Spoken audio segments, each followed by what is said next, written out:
Assalamualaikum warahmatullahi wabarakatuh. Alhamdulillah Rabbil Alamin. Wassalatu wassalamu ala asrofil anbiya wal mursalin wa ala alihi wasobihi ajmain amal ba'du. Assalamualaikum anak ibu yang soleh-soleha. Apa kabar? Bagaimana puasanya hari ini? Masih semangat kan? Tinggal beberapa hari lagi puasanya. Tetap semangat ya, karena setelah menjalankan ibadah puasa nanti kita akan menantikan kedatangan hari raya Idul Fitri. Idul Fitri adalah hari kemenangan yang sangat dinantikan oleh umat Islam. Setelah 30 hari puasa, akhirnya kita merayakan hari kebebasan, hari kemerdekaan di hari raya Idul Fitri itu. Hari raya Idul Fitri adalah hari yang sangat penting untuk umat Islam. Selain merayakan kemenangan, juga ditandai dengan adanya kegiatan bersilaturahmi. Dan yang paling penting dari silaturahmi itu adalah di saat kita saling memaafkan terhadap sesama. Memaafkan atas segala kesalahan yang pernah dilakukan selama 1 tahun lamanya. Tahukah anak-anak, Allah tidak akan mengampuni kesalahan yang dilakukan jika kita sendiri tidak mau minta maaf. Memaafkan memang pekerjaan yang gampang-gampang susah. Tidak semua orang berbesar hati memaafkan kesalahan orang lain. Terlebih jika orang itu menganggap kesalahan yang dilakukan oleh orang itu terlalu besar, sehingga kita merasa bahwa kata maaf dianggap terlalu ringan dan tidak cukup untuk menebus kesalahan itu. Kata memaafkan itu sebagaimana tersebut dalam surat Ali Imran ayat 134 didahului dengan kata menahan amarah. Sebab apa? Sebab orang yang tidak bersedia memaafkan kesalahan orang lain biasanya menendam amarah dan menyimpan amarah. Quran surat Ali Imran ayat 134 yang isinya yaitu orang-orang yang menafkahkan hartanya baik pada waktu lapang maupun sempit, serta orang-orang yang menahan amarahnya dan memaafkan kesalahan orang. Allah menyukai orang-orang yang berbuat kebajikan. Sifat dendam, orang yang tidak mau memaafkan kesalahan orang lain bukanlah sifat orang yang beriman. Dengan begitu, dengan datangnya hari raya Idul Fitri adalah waktu yang tepat untuk kita saling memaafkan supaya kembali ke fitrah bagaikan kertas putih yang belum tercoret. Tetapi kita juga harus memahami bahwa memaafkan tidak hanya terjadi di saat Idul Fitri saja. Namun setiap saat jika ada kejadian yang kurang menyenangkan, maka kita hendaklah saling memaafkan. Sudah tradisi di masyarakat kita ketika hari raya Idul Fitri diisi dengan silaturahmi dan bersalaman dengan sanak saudara.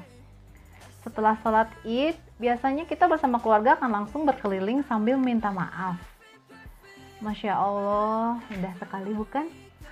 Tapi sepertinya hal tersebut akan susah dilakukan di tengah pandemi COVID-19 saat ini. Dimana sekarang orang serba dibatasi, tidak boleh banyak ketemu orang, tidak boleh berdekatan dengan orang. Bahkan dulu sama sekali kan kita nggak boleh keluar ya. Nah, memaafkan dan bersilaturahmi memiliki banyak keutamaan dan kita wajib melakukannya jika kita ingin mendapatkan pahala dari Allah. Tapi di musim pandemi seperti ini sebaiknya kita mengikuti anjuran untuk di rumah saja, melakukan social and physical distancing, yaitu tidak berinteraksi dekat dengan orang, menjaga jarak, sebisa mungkin ya kita tidak terlalu berinteraksi dengan orang lain. Nah, namun hal itu tidak menjadi suatu pembatasan kita untuk meminta maaf kepada orang lain ya. Meski tidak bersalaman, kita tidak perlu berkecil hati.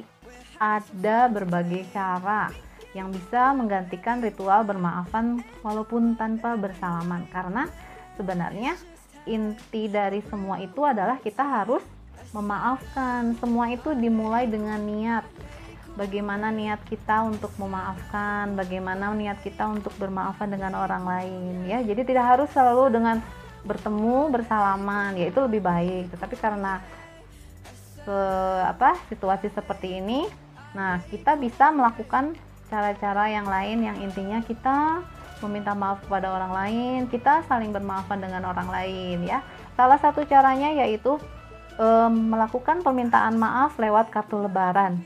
Nah, biasanya kartu lebaran dibuat dengan semenarik mungkin dan kita saling mengirimkan ucapan-ucapan saling bermaafan dengan kreasi yang menarik, dan kartu lebaran itu bisa menjadi kenangan jika kita mendapatkannya, karena bisa kita simpan nanti kapan-kapan kita lihat lagi, ya. Meskipun cara itu sekarang udah jarang dilakukan karena sudah banyak metode lain yang lebih canggih, ya. Ada juga misalnya yang kedua, ucapan maaf lewat pesan teks, bisa lewat SMS, WhatsApp, mungkin dengan media sosial lain, ya, yang bisa kita lakukan. Nah, karena teknologi komunikasi berkembang sangat pesat dari munculnya handphone dan sekarang dengan adanya smartphone di mana telepon itu semakin canggih, ya, kita dapat dengan mudah berkirim pesan dengan banyak variasi menarik. Jika pesan saja tidak cukup, maka saat ini kita bisa berjumpa secara langsung dengan orang lain meskipun secara virtual, ya, dengan layanan video call yang memudahkan kita berbincang tanpa bertatap muka, tanpa bersentuhan, kontak fisik, bisa melalui video call WhatsApp, misalkan Zoom, Google Meet atau apa, kita bisa menggunakan banyak media, ya, banyak media yang memudahkan kita untuk berkomunikasi. Yang penting adalah niat kita. Ingat, niat kita untuk memaafkan orang lain, ya.